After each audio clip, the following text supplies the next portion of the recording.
Guys আমরা কিন্তু গোলাগঞ্জ সাদা পাথরে এসে পড়েছি। এখন আমাদের পিছনে দেখতে পাচ্ছেন ভারতের মেঘালয় রাজ্যগুলা খুবই সুন্দর। আই থিঙ্ক আপনি যদি যে পর্যন্ত আসবেন না সেই পর্যন্ত কিন্তু আপনি এটার ফিল নিতে পারবেন না। তো অবশ্যই এখানে এই ন্যাচারাল ভাইবটা নেওয়ার জন্য আপনি অবশ্যই এখানে আসবেন।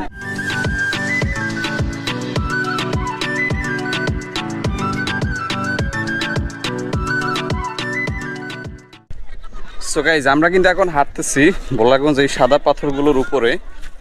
এগুলো কিন্তু ভীষণ ধারালো। সো আমি অ্যাকচুয়ালি ভুলে আসলে স্লিপারটা নিয়ে আসিনি, খুবই রিস্কি ভাবে হাঁটতেছি কারণ যে কোনো সময় পা কাটার একটা পসিবিলিটি থাকে। সো খুবই সাবধানতার সাথে হাঁটতেছি। আপনারা যখনই আসবেন না কেন গোলাগঞ্জ সাদা পাথরের এই জায়গাটি দেখতে অবশ্যই স্লিপারটা নিয়ে আসতে চেষ্টা করবেন, কারণ পাথরগুলো কিন্তু অনেক ধারালো।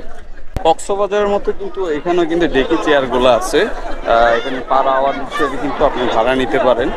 এখানে বসে কিন্তু পাহাড়